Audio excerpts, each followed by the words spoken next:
असलम नाजरीन, बड़े अफसोस साहब ताँ चाह रहा है कि आज सलमान का आखिरी दिन है। ये क्लिप हम दूसरी दफ़ा शूट कर रहे हैं। हमने स्पेशली पैसे लगा के नीचे स्टूडियो बनाया था, उसकी रिकॉर्डिंग डिवाइस ने फ़ाइल करप्ट कर दी साउंड की। एक दफ़ा पहले भी ईऑन में साउंड करप्ट हुई थी, लेकिन वो हमने सिर्फ क्लाइंट को बताया था साउंड करप्ट हुई है कि हम उनकी एपिसोड लगाना नहीं चाह रहे थे। लेकिन कोई नहीं, सारे दोस्त नीचे कमेंट में सलमान को अलविदा कह दें। मुश्किल लग रहा है मुझे उसका यहाँ पे रहना, खुश नहीं थे वो यहाँ पे। मेजर ख़बरों की तरफ आते हैं जो हम ऑलरेडी कवर कर चुके हैं, जो मुझे दोबारा बतानी पड़ेंगी, जो पीछे जो रिसर्चर बैठा उसको दोबारा लिखनी पड़ेंगी और बीच में उसको इंसर्ट्स डालने पड़ेंगे। 50 अरब रुपए का स्कैंडल अनकवर हुआ है पंजाब के अंदर। आपने ठीक सुना, 50 अरब रुपए सालाना का स्कैंडल अनकवर हुआ है पंजाब के अंदर। ये पंजाब के एजुकेशन मिनिस्टर ने खुद प्रेस ब्रीफिंग में बताया। उन्होंने कहा कि लगभग कई सालों से 50 अरब रुपए का घोटाला होता है पंजाब एजुकेशन डिपार्टमेंट के अंदर। उन्होंने बताया कि 1.8 मिलियन गोस्ट स्टूडेंट्स हैं, यानी कि वो बच्चे जो तालीमी इदारों में जाते ही नहीं है लेकिन उनको रिकॉर्ड पे शो कराया जाता है कि वो जाते हैं, जिसकी वजह से 40,000 फेक रजिस्ट्रेशंस डिस्कवर हुई उन स्कूल्स में। कोई पिंडों देहातों में, दूर दराज इलाकों में नहीं, फैसलाबाद, लाहौर, गुजरावाला, रहीम यार खान, रावलपिंडी और बहावलपुर अर्बन सेंटर्स के अंदर। वहाँ पे पता चला कि फ़र्ज़ी स्कूल्स भी चल रहे हैं जिनमें बच्चे बैठे हैं, जिससे ये भी पता चला कि तकरीबन लगभग 47,000 टीचर्स हैं जो तनख्वाह रिसीव कर रहे हैं, जिनके लिए एक्चुअली आगे बच्चे नहीं हैं।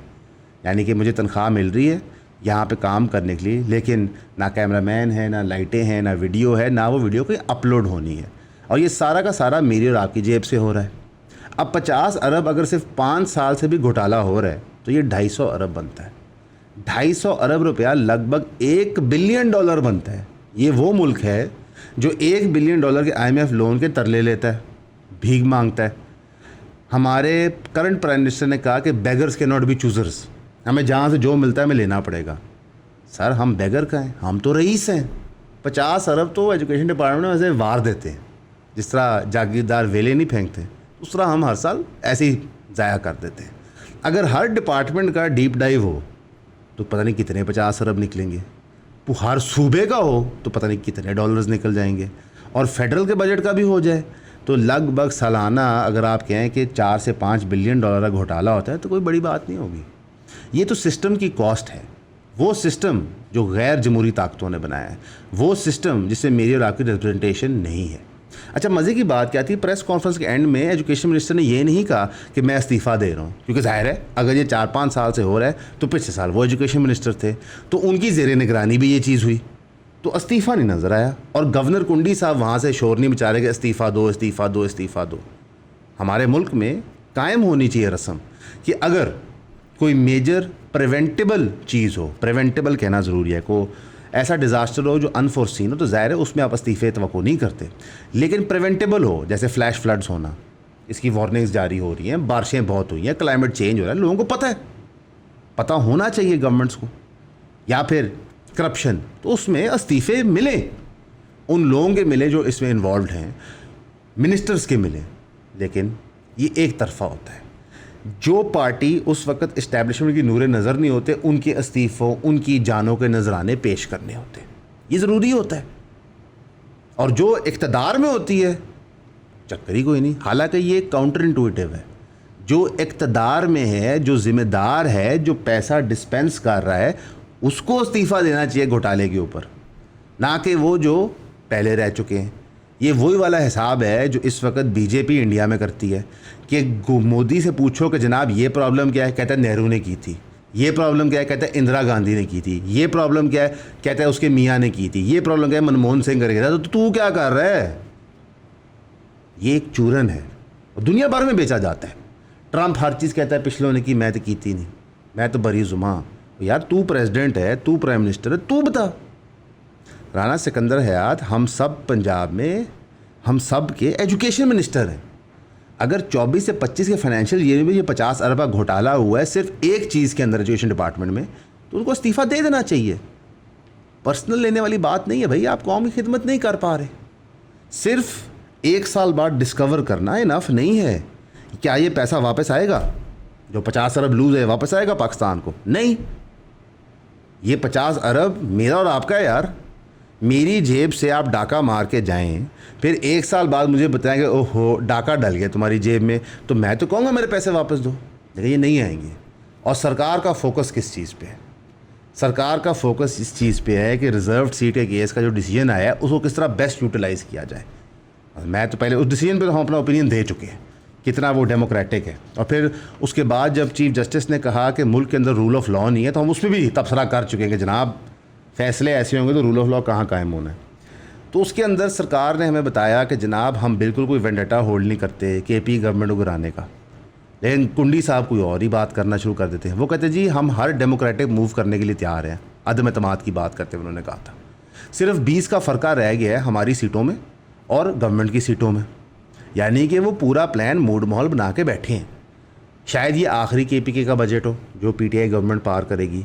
हमारे यहाँ ना जब एक पार्टी को दीवार से लगाया जाता है तो एक तो उसको जिन बना दिया जाता है, बताया जाता है कि ये कितनी बड़ी प्रॉब्लम है मुल्क के लिए, as if corruption, lack of education, poverty ये प्रॉब्लम नहीं है, असली प्रॉब्लम वो जमात है।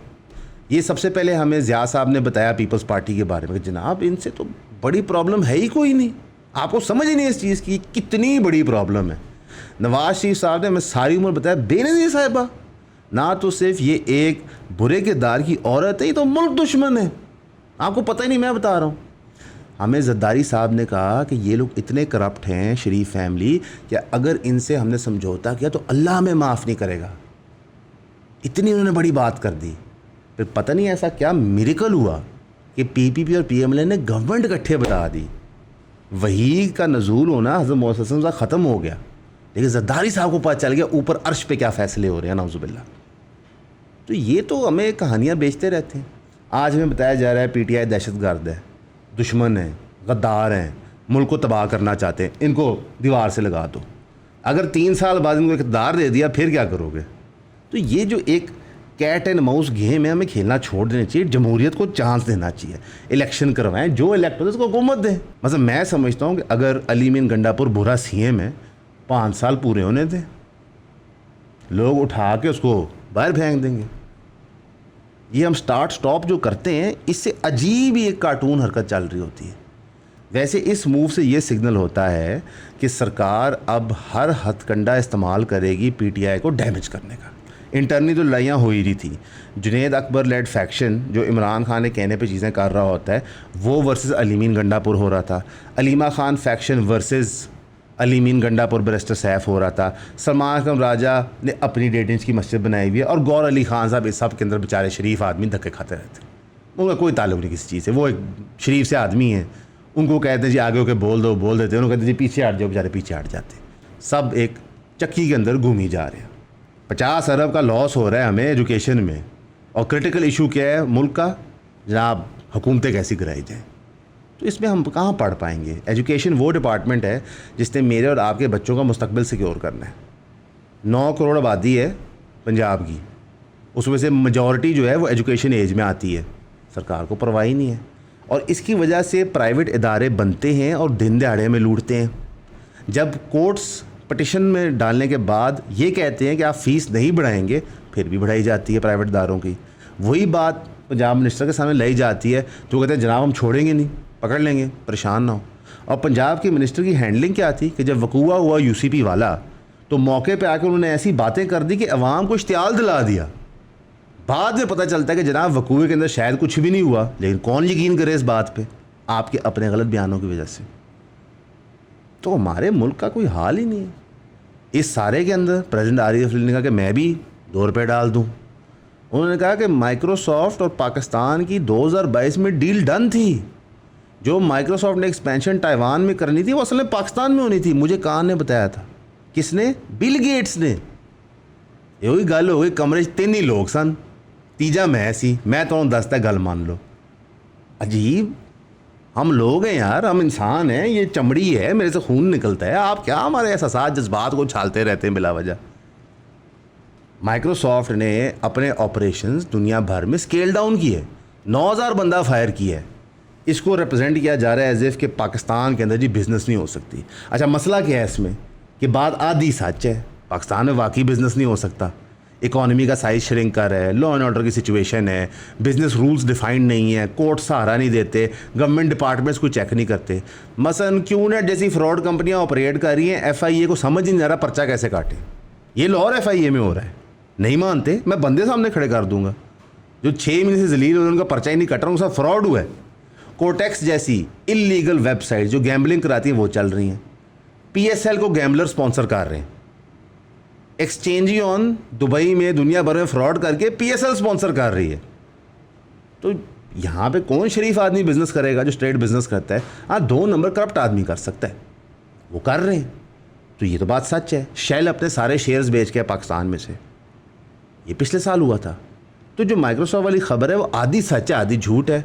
मईशत की हालात तो टाइट है, बिजनेस हो नहीं रहा, लेकिन माइक्रोसॉफ्ट ने को पाकिस्तान के खिलाफ वेंडेटा नहीं निकाला कि जनाब हमें शहबाज शरीफ साहब नहीं पसंद, तो इसलिए हम लेके जा रहे हैं अपनी इन्वेस्टमेंट।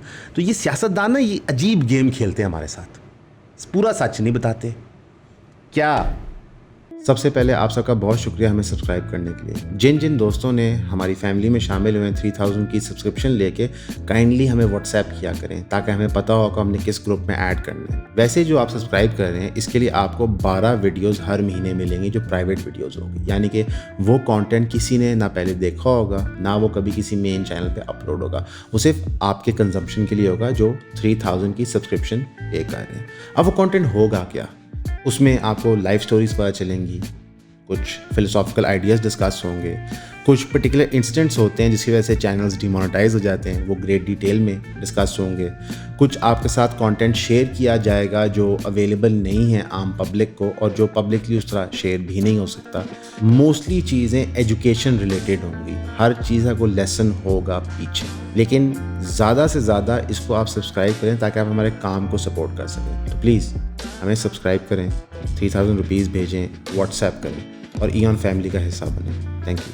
PTI गवर्नमेंट बताना चाहेगी कि 20,000 अरब प्लस लोन क्यों लिया था? क्या PDM में गवर्नमेंट बताना चाहेगी कि उन्होंने वो रिकॉर्ड क्यों तोड़ा था? उन्होंने तो 3.5 साल में लिया, इन्होंने तो 1.5-2 साल में वो रिकॉर्ड तोड़ दिया। वो बताना चाहेगा? ये पैसे कौन देगा? यहाँ पे क्या नवाब बहादुर छोड़ के गया था जो हम देंगे उसे वापस, या को मेजर ख़जाना हमने लूट लिया है और यार मैं और तुम ही देंगे ना? तो पहले हमारी जेब से 50 अरब डाका मारा जाता है एजुकेशन की मद में, फिर लोन लिया जाता है और कहते हैं पैसे और निकालो। अब FBR के टारगेट्स सरकार कहती है इंक्रीज़ करो, वो टारगेट उनसे मीट ही नहीं होते। तो ये कहाँ से पूरे करोगे पैसे? हमारे से करोगे। इसलिए टैक्स पे टैक्स पे टैक्स बजट में लगता है, क्योंकि ना तो सिर्फ गवर्नमेंट इनेप्ट है करप्शन रोकने में, गवर्नमेंट करप्ट भी होती है और गवर्नमेंट ने लोन भी लेने होते हैं। ये कौन सा पाकिस्तान है? ये कौन सा मुल्क है? ये हम कैसे ऑपरेट कर रहे हैं? बहरहाल कर रहे हैं, अल्हम्दुलिल्लाह चल रहा है। गाड़ियाँ भी चल रही थी, तेल भी भराया जा रहा था, वो तेल जो सस्ता होना था, जिसके बारे में शहबाज शरीफ साहब ने कहा था कि 1 रुपया कुछ पैसे बढ़ाने पे खान साहब ने महंगाई का बम छोड़ दिया लोगों पे। तो 7 रुपये तो मामूली बढ़ जाते हैं। हम तो अब समझते हैं कि 12-14 रुपये बढ़े तो ये कोई बड़ी खबर है, 7 रुपये तो चलो ऐसे ही। मैंने आपको कहा था ना कि ये कौम जो है इसका बहुत बड़ा दिल है, ये कुछ समझती नहीं है पैसों को, जूते की मैल है। जब मर्ज़ी चाहेंगे लगा लेंगे, जब मर्ज़ी चाहेंगे उतार देंगे। पंजाब असम्बली कहती है कि इस सारे के अंदर हम पीछे क्यों रहें, हम भी दिखाएं कि हम कितने मुहिब वतन हैं। दहशतगर्द PTI को कैसे हम दबा रहे हैं। 26 अपोजिशन के MPs के ख़िलाफ़ उन्होंने डिसक्वालिफिकेशन का रेफरेंस जारी कर दिया। क्यों? क्योंकि उन्होंने शोर मचाया, एहतजाज किया मरीम नवाज साहिबा की तकरीर के दौरान और कुछ माइक भी तोड़े। जमहूरियत हैं जी, rule of law must be implemented. Punjab assembly के स्पीकर मलिक अहमद ख़ान साहब कहते हैं कि जनाब इट इज़ वेरी इंपॉर्टेंट कि इस मुक़द्दस असम्बली की इज़्ज़त जो है वो बहाल रहे। ये इम्पॉर्टेंट नहीं है कि हम यहाँ पहुँचे कैसे, लेकिन जो जो लोग यहाँ पहुँच गए they must respect the rules. अजीब फनकारी है।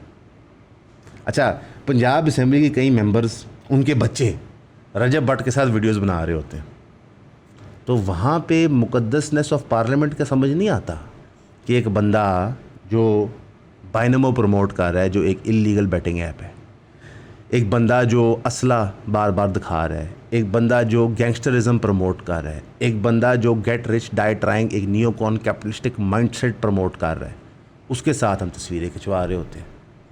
एक बंदा जो ये बात करता है कि जी मर्दों को तो जेल जाना चाहिए। अब क्यों जाना चाहिए? क्या वजह बनी जेल जाने की? गलत काम क्यों कर रहे हैं आप? जो इल्लीगल वेपन्स केस में पकड़ा जाता है, इल्लीगल जानवर रखने के लिए पकड़ा जाता है, जिसके कई स्कैंडल वकूए निकलना एक मामूली सी बात है। अच्छा, ये तो रजब भट्ट है ना, इससे एक लेवल नीचे काशिफ ज़मीर साहब, जिनको यूसुफ रज़ा गिलानी साहब मिल रहे होते हैं, ex prime minister of Pakistan. ये क्या जोक मुल्क है, क्या जोक लोग हैं हम यार, क्या कह सकते हैं। पीटीआई ने कहा कि इस सारे बेवकूफ़ी में हम पीछे क्यों रहे, वो हमारे बंदे काटेंगे, हम उनके काटेंगे। 4 MNAs जिन्होंने 26वीं यानी तरमीम के मामले में फ्लोर क्रॉसिंग करके वोट की थी, उनके ख़िलाफ़ इन्होंने भी रेफरेंस दायर कर दी। ये कौन लोग हैं? चौधरी उस्मान अली, मुबारक ज़ेब, औरंगज़ेब खिची और ज़हूर कुरैशी। बड़ी अच्छी बात है। अव्वल तो जो कानून था फ्लोर क्रॉसिंग वाला वो ख़त्म हो चुका है। आप इंडिविजुअल एक्ट्स ऑफ पार्लियामेंट पे जा सकते हैं, वोट कर सकते हैं to your conscious, party line follow करना ज़रूरी नहीं है। तो ये रेफरेंस बेमायनी है। और ये रेफरेंस अब क्यों आया, ये उस वक्त क्यों नहीं आया? ये मुक्का जो जंग के बाद याद है कहाँ पे मारते हैं सलमान? सर पे। ये सारे अपने सिरों में मारो, अवाम का तुमने बेड़ा गर्क कर दिया। कल हमने खबर रिपोर्ट की थी कि मोहसिन नकवी साहब ने क्रेडिट दिया था ईरान इसराइल के सीज़ फायर को शहबाज शरीफ साहब को, और साथ ही उन्होंने तफन्नन में कहा था कि इसके पीछे भी वर्दी है। आप हमारे जोक्स देखें, सिक हो चुके हैं। मैं एक वर्दी जो मुकद्दस चीज़ होती थी, जिसकी इज़्ज़त होती थी, उसको हम कैसे यूज़ एंड अब्यूज़ करते हैं अपनी सियासत के लिए, और कैसे वो सियासत के अंदर इन्वॉल्व होते हैं। ये दुख की बात है यार, मैं आपको बयान नहीं कर सकता कि इसमें कितना हमें दुख होता है ये बातें आपको बताते हुए कि हम किस तरफ जा रहे हैं, मामलात क्या हो रहे हैं। और इंटरनेशनली भी बाय द वे कोई फ़र्क नहीं है, वहाँ भी ये कार्टून हरकतें चल रही हैं। ट्रंप इसराइल को बता रहा है कि हम सीज़ फायर करने लगे हैं गाज़ा के साथ, इसराइल को बुला रहा है नेगोशिएशन के लिए, गाज़ा को और हमास को बता रहा है नेगोशिएट करो, सीज़ फायर होना है, ये डील एक्सेप्ट करें तो उनके के रख देंगे। इस सारे प्रोसेस के दौरान आज ब्लडीएस्ट डे रहा है। 101 लोगों को शहीद कर दिया गया गाज़ा के अंदर। 51 लोग वो थे जो एड कैंप की लाइन में खड़े हुए थे, यानी कि जहाँ पे चंदा मिलना था कि तुम ज़िंदा रह लो, डबरोटी के पीस मिलने दे, कुछ मिलना था, वहाँ पे शहीद कर दिया गया। यानी ये इस तरह है कि हम यहाँ नीचे लंगर लगाएं, उसमें 100 लोग खड़े हों लाइन में, उनको जाकर फायर मार के मार दें। ये हो रहा है। दूसरी तरफ यूक्रेन रशिया देख लें, यूक्रेन की पूरी कौम को जंग में फेंक दिया गया है ज़ेलेंस्की और बाइडेन की ख्वाहिश पे, क्योंकि उनके अज़ाइम थे रशिया को दिखाने के। रशिया ने दे बम दर बम मारे, जंग वहाँ पे चल रही है, हज़ारों बंदों की ज़िंदगियाँ तबाह हो गई हैं सिर्फ अपने सियासी अज़ाइम के लिए। तो आप इसको समझें कि दुनिया की एलीट सिस्टम कैप्चर करती है आपको और मुझे, कैपिटलिस्ट ट्रैप में फंसाती है जो नियोकॉन कैपिटलिज्म है, और उसमें नचाती रहती है कि नाच बंदर, हम पैसा फेंकेंगे तू नाच। आप देखिए टिकटॉक पे क्या हो रहा है, इंस्टाग्राम पे क्या हो रहा है, इन्होंने हमें जानवर बना दिए। हमारी ख़वातीन को नचवा रहे हैं, पैसे फेंक रहे हैं, वो पैसे इकट्ठे रहे, क्योंकि रोज़गार नहीं है उनके पास। आप मुझे बताएं कि आप एक 18-19 साल के बच्चे से बात करें, खातून हो या मर्द हो, आप कहे बेटा तूने बड़े होकर क्या करना है, तो वो कहेगा हमने बड़े होकर नाचना है, वीलॉग बनाना है, ये करना है। हम क्यों इल्म हासिल करें, हम क्यों मेहनत करें, क्यों नौकरियां करें? नौकरियां हैं नहीं यहाँ पे। जनाब कि मैं को आईटी प्रोफेशनल बन जाऊँ, को बड़े इदारे में इंजीनियर बन जाऊँ, तो बेहतर ये है कि मैं टिकटॉक लाइव पे आ जाऊँ, नाचूं, हंसूं, शुगर लगाऊं, पैसे कमाऊं, गाड़ियाँ लूँ, गाड़ियों की नुमाइश करूँ। तो आप बाकायदा अपनी कौम को धकेल रहे हैं इस तरफ। क्यों? क्योंकि आपकी इंजॉयमेंट है इसमें। जो आप ऊपर वाली सतह से पैसे कमाई जा रहे हैं, आप इस तरह निछावर करते हैं।